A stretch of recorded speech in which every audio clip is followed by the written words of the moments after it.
इस तरह क्या एक्सपेक्टेशन है अनंतनाग से? अब अनंतनाग से भी यही उम्मीद है कि बढ़ चढ़ के इलेक्शन में जो है हिस्सा लेंगे और अपने वोट का इस्तेमाल करेंगे। लेकिन फ़िलहाल कैंपेन को अभी 2 दिन और हैं।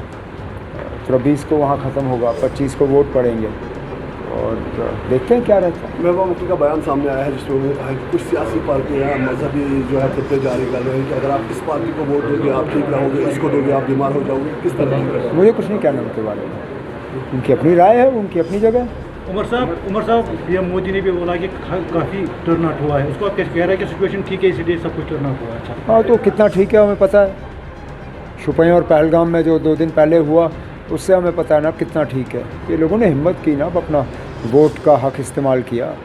इसमें मरकज़ी हुकूमत को तो इसका कोई श्रेय नहीं जाता ना, ये तो लोगों ने हिम्मत की। और इससे अगर वो 370 के साथ जोड़ना चाहते हैं तो फिर उनको इस बात का जवाब देना होगा कि 1990 से पहले जो इलेक्शन रहे उसमें टर्नआउट इससे ज़्यादा रहा, तो वो क्यों रहा फिर?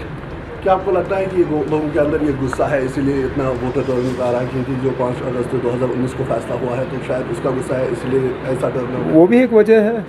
दूसरी वजह यह है कि उनकी कहीं सुनवाई नहीं हो रही। मौजूदा यहाँ पे जो हुकूमत है, बेताज बादशाह बैठे हुए हैं साहब। यहाँ किस सरकारी दफ्तर में किसी को घुसने की इजाज़त है और घुसने के बाद किसकी सुनवाई होती है? सारे फ़ैसले जो हैं शाही फरमान की तरह जो है जारी किए जाते हैं और लोग जो हैं परेशान हैं।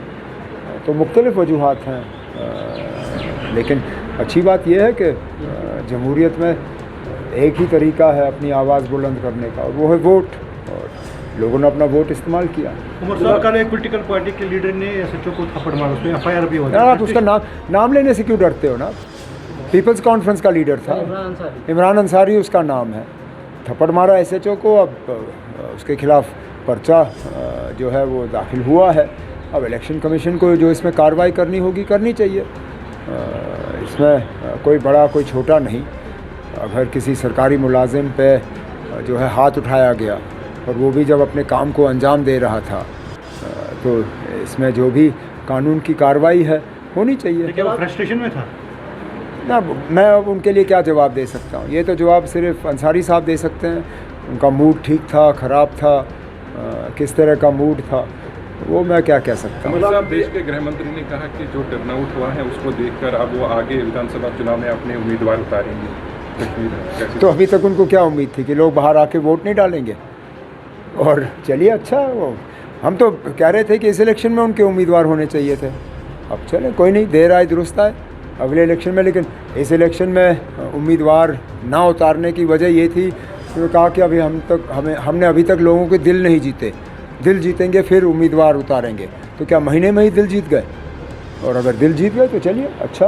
गुलाम नबी आज़ाद का कहना है कि यहाँ पे कुछ पार्टीज़ है, पॉलिटिकल पार्टीज़ थी जो चाहती थी कि कम ही वोटर टर्नआउट हो ताकि उनको फ़ायदा हो। किस तरह देख रहे हैं? मैं अब क्या कह सकता हूँ। आज़ाद साहब ही बेहतर जानते हैं कि शायद उनकी अपनी पार्टी की तरफ इशारा होगा। उनको यही लग रहा होगा कि उनके 1-2 घरों से वोट निकलने चाहिए थे ताकि उनका उम्मीदवार, जिसको उन्होंने पैसे भी खजल किया, ये पहली बार मैंने देखा है कि किसी तंजीम ने अपना उम्मीदवार मैदान में उतारने के बाद अपने उम्मीदवार को खड़ा खजल करके किसी दूसरे उम्मीदवार की मदद का ऐलान किया।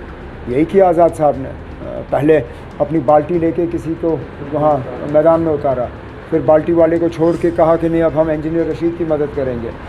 अब शायद वो चाहते थे कि कम वोट पड़े ताकि या तो बाल्टी या इंजीनियर रशीद को फ़ायदा हो। इस तरह का कंपटीशन अब अनंतनाग सीट से देख रहे हैं सर 25 को? कंपटीशन हर इलेक्शन में कंपटीशन है ना। श्रीनगर में कंपटीशन था, बारामूला में कंपटीशन रहा, अनंतनाग में भी कंपटीशन होगा। कौन सा इलेक्शन ऐसा है जिसमें कंपटीशन नहीं होता? हर इलेक्शन में अपना अपना कंपटीशन रहता है। Thank you sir.